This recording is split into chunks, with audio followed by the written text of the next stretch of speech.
Isang magandang araw mga kaibigan! Narito na naman po si Shenshen TV na magbabahagi sa inyo tungkol sa kwento ng pag-ibig. Pero kung bago ka pa lamang sa aking YouTube channel, paki-like lang po ng ating video, paki-click na rin ang subscribe button at ganon din ang bell icon para lagi kayong updated sa mga paparating ko pang mga uploads. Chapter 16. Maagang pumunta si Jabinel sa bar para makuhanan niya rin ng litrato ang event na yon. Nang makita naman ni Jabinel si Kylie na abala sa pag-aayos din, ay hindi na niya muna ito inabala, kundi ginawa niya muna ang kanyang trabaho. Makalipas ang isang oras, nagsimula ng magsidatingan ang mga guests ng event. Jabinel even took a photo of them para daw may remembrance ang bawat isa.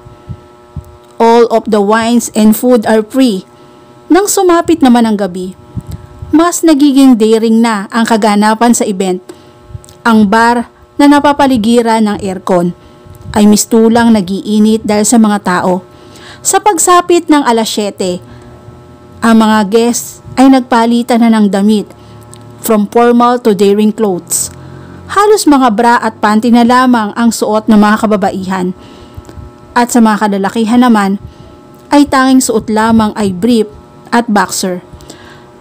Bago sa paningin ni Jabinel ang ganitong event, dahil ang wild na mga guests pero mas exciting to para sa kanya. Pansin din ni Jabinel, ang mga waiter ay nagpalit na rin ng mga damit na kakaunti na lamang ang mga saplot sa katawan. Nagulat na lamang din si Jabinel kapag may dumudukot ng kanyang alaga.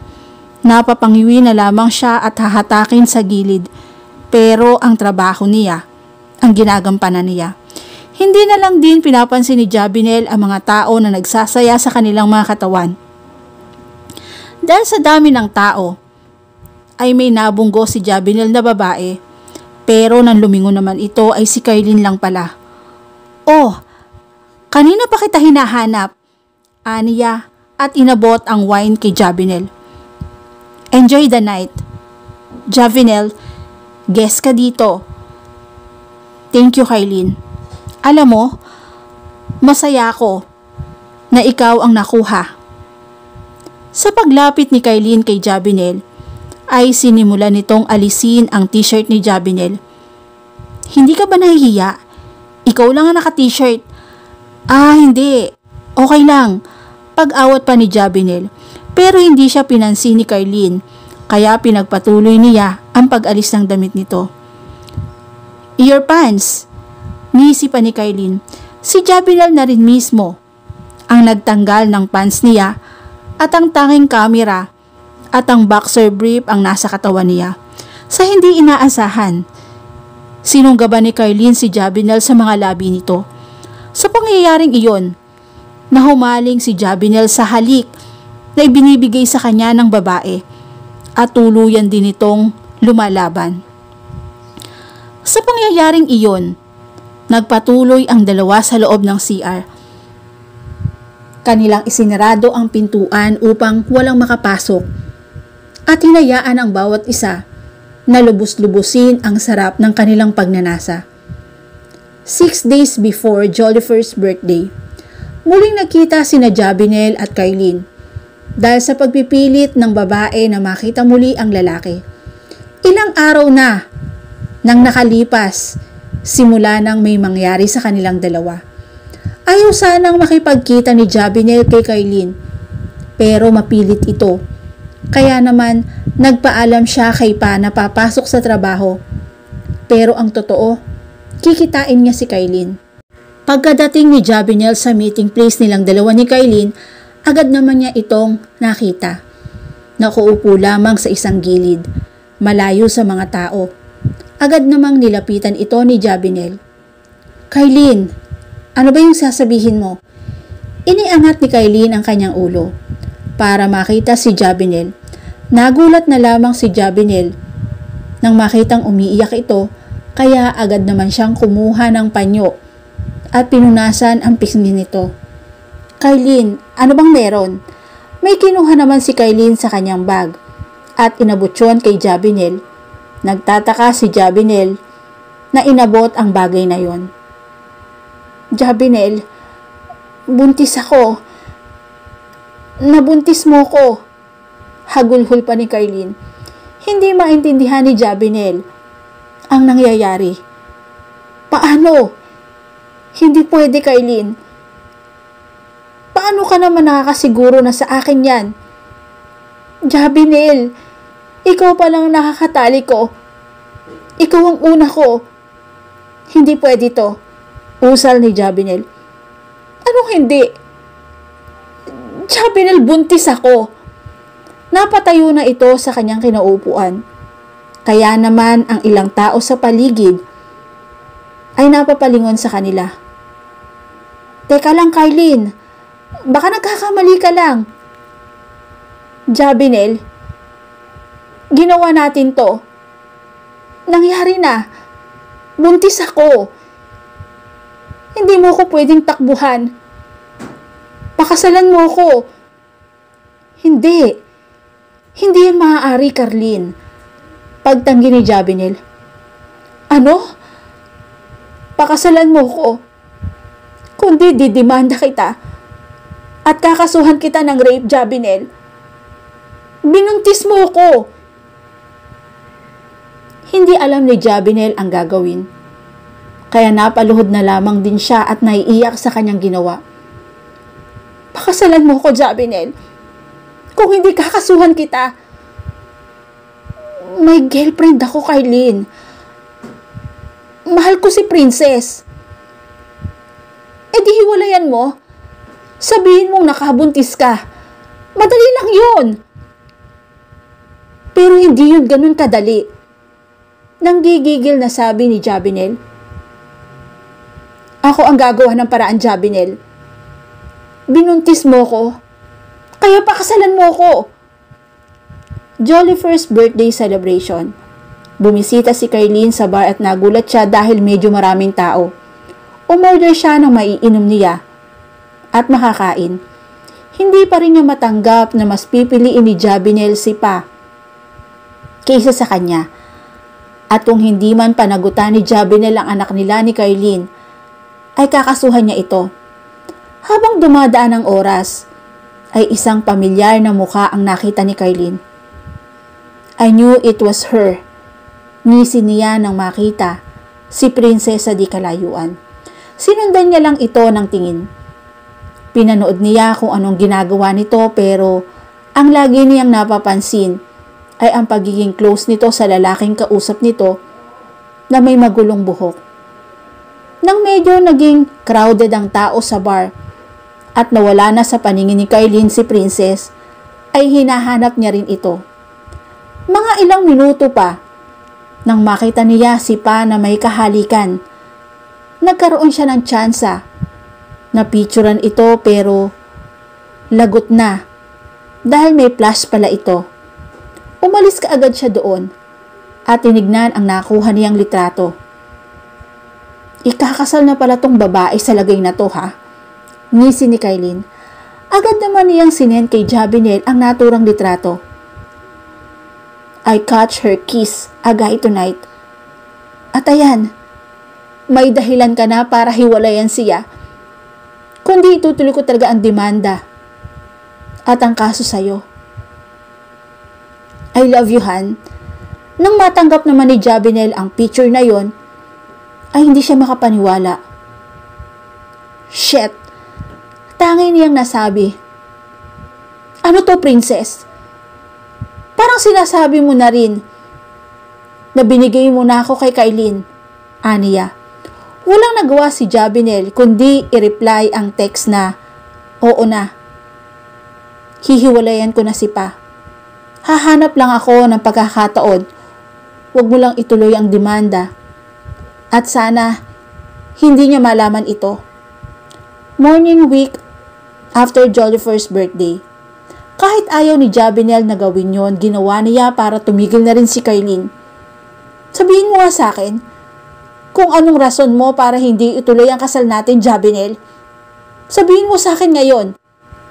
Alam mo sa sarili mo, Pa. Tugon ni Jabinel. Hindi ko alam. Jabinel, hindi ko alam. Iiling-iling pa si Pa. Hindi mo alam? Ngisi pa ni Jabinel. At saglit lang ay may pinakita siya sa phone niya at hinarap kay Pa. Hindi pa ba sapat itong picture na to para hindi natin ituloy ang kasal natin? Napakunot noon na lamang si Pa sa nakita niya. Nakita mo? Sinong lalaki ang hindi babawiin ang kasal niya kung may ibang kahalikan ng babaeng pakakasalan niya? Ngayon, ipaintindi mo sa akin to, Pa. Ano to? Friendship kiss sa lips? Iniwan ni Jabinel si Pa sa sala at pumanik sa kanyang kwarto. Halos gusto na niyang suntukin ang pader dahil sa mga sinabi niya. Princess, mahal kita. Kaya ko ginawa to.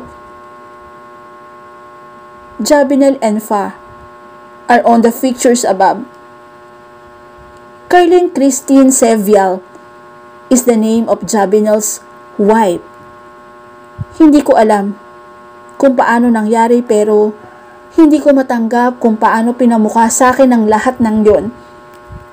Parang sinasabi na rin niya sa akin na tuluyan ko nang iwan si Jabinel dahil tapos na kami. Wala nang mangyayari kung patuloy lang akong aasa na magkakabalikan kami. Minsan na nga lang akong magmahal sa maling tao pa napunta. At yung kasal, hindi na talaga ako aasa. Wala na rin naman akong aasahan pa. Akala nila madaling tanggapin lahat ng mga sakit. Hindi kasi nila alam yon. Yung mga nararamdaman ko Wala sila sa posisyon ko. Mahirap. Sobrang hirap. Lalo na't wala na kayo sa posisyon ko. Yung tipong wala kang idea. Wala kang kalam-alam sa nangyayari kay Jabinel. Tapos malalaman mo na lang na ganon. May asawa na siya. At magkakaroon na sila ng pamilya. Ilang linggo na pala ang nakalipas.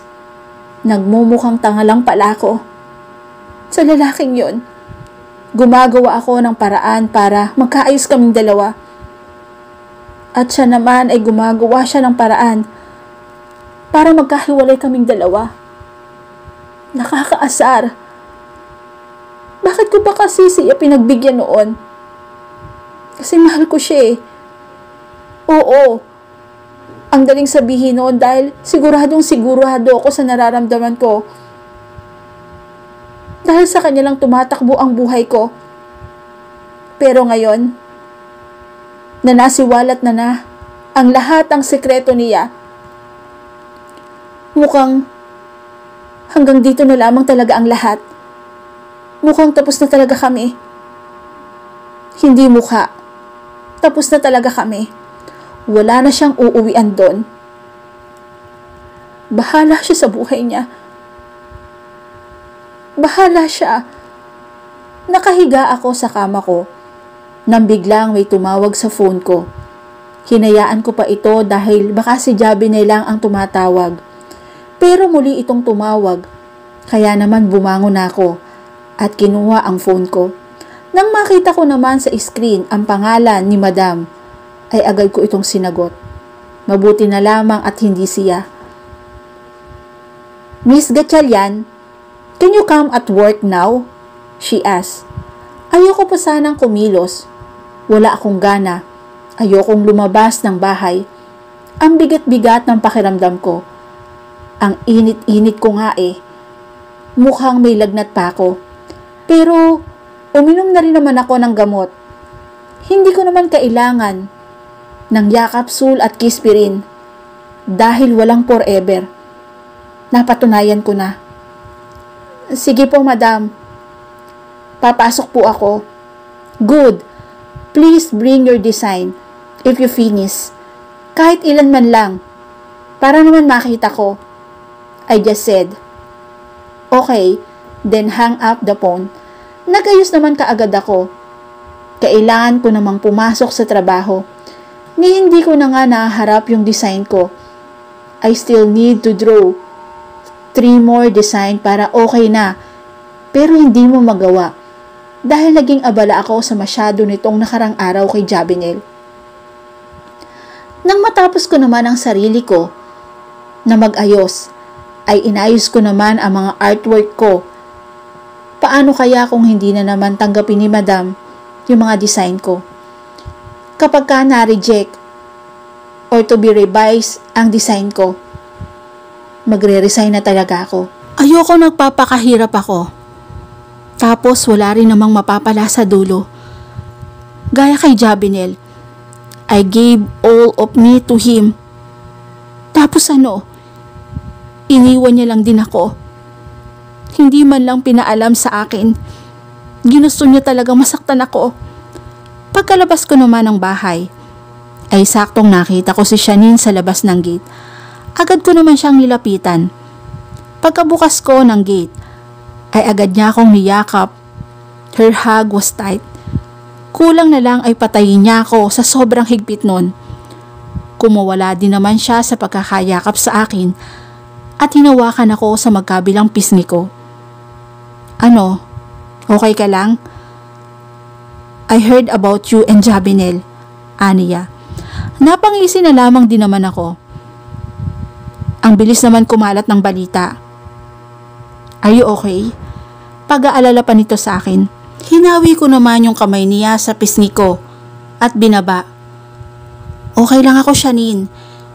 Kailangan lang talagang tanggapin yung katotohanan na walang permanenteng tao na makakasama mo habang buhay. Muli naman niya akong niyakap at hinagod ng likod ko. I'm sorry for what happened. Alam niyo, makakarma din niyang si Jabinel na yan. Aniya saka inalis ang pagkakayakap sa akin. Hayaan mo na siya, Shanine. Kung saan siya masaya, hayaan na lamang natin. So, ganun na lamang yon. Paano na yung 2 years na pinagsamahan ninyo? Hindi mo ba sasagipin yon?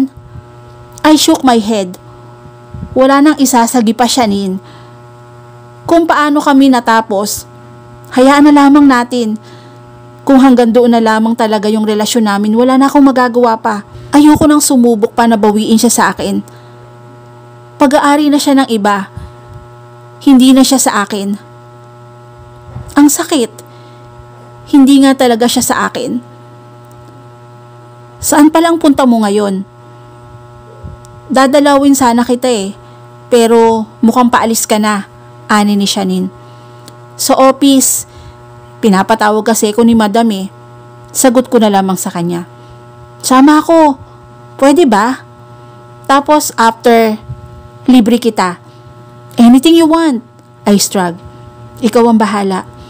Sabay naman kaming dalawa ni Shanine na umalis papunta doon sa office ko. Hindi naman kami nagtagal sa biyahe. Dahil maluwag ang daan at walang traffic. Kaya naman narating namin kaagad. Naiwan naman si Shanine sa lobby. At tumungo naman ako sa office.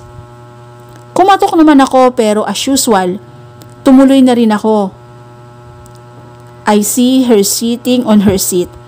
Napansin naman niya ang pagpasok ko, kaya natigil siya sa ginagawa niya at pinaupo ako sa silya na nasa harap niya. Madam, eto na po pala yung mga design ko. 3 pa lang po yan. Saka ko inabot sa kanya ang portfolio ko. Agad naman niyang sinuri ang mga design ko. Oh, this is good. Good job, Miss Gatchalian. Hintayin mo na lamang din kung anong result nito. And where are the others? Bakit hindi mo pa nagagawa? Tanong pa niya sa akin. I don't want to spill out what happened between me and Jabinel. Ayoko siyang ipasok dito sa trabaho ko. Busy lang po. Yun na lamang ang tangi kong nasabi sa kanya. Well, you need to finish those design dahil yung mga men's design ay approved na for tailoring. Kaya, sa'yo na lang yung hinihintay namin. Tumango na lamang din naman ako sa kanya. Sige po, madam. Okay, you may go now. Tumayo naman ako agad at nakahinga ng maluwag nang wala siyang bad comment sa design na ginawa ko. And I hope hindi yon maging revision dahil ayoko na. Pagsasawaan ko talaga Yung mga ginagawa kong paulit-ulit lang. Pinuntahan ko na rin naman si Shanine sa lobby na naglalaro lang sa kanyang phone. Tumayo siya na mahalapit na ako. Okay na? Tanong niya. I nodded. Oo. Ililibre mo ako, hindi ba? Syempre naman, para makalimot ka naman. Ngisi pa nito sa akin. Napailing na lamang din naman ako sa kanya. Pupunta naman kaming dalawa sa isang mall at tumambay sa Starbucks dahil puno ang upuan sa loob. Ay sa labas kami na upong dalawa. Shanine, may kilala ka bang pwedeng bumili ng bahay? Tanong ko pa sa kanya. Bakit? Anong meron? Ipagbibili ko na sana yung bahay namin eh. Sagot ko pa sa kanya. Oh? Bakit? Sayang naman. A fake smile. Wala namang sayang eh. Mas maganda kung mas maliit na bahay na lamang ako nakatira, hindi ba? She shrugged. Sa bagay, sige, tutulungan kitang maghanap. Princess, natigil ako nang marinig ko ang boses nang tumatawag sa akin. Nang dahan-dahan naman akong lumingon ay nakita ko si Jabinel na tumatakbo palapit sa amin. Agad ko namang kinuha ang bag ko at nagsimula ng maglakad palayo. Pero nahabol niya ako at nahawakan sa kamay. Please, let me explain. I look at him and slap his face. There's no need to explain, Jabinel. Tapos na tayo. Sana maintindihan mo yan. Pumiglas ako sa pagkakahawak niya sa akin at naglakad palayo. Huwag ka na magpapakita sa akin. Huwag mo na ulit gagawin miserable ang buhay ko. I will always run after you. When he said those words, tumakbo na lang din ako palayo pero ramdam ko ang paghahabol niya sa akin. Tama na, Jabinel. Ayoko na. Ayoko na, please. At dito na po natatapos ang chapter 16 ng aking kwento. Muli po, maraming salamat po and God bless all.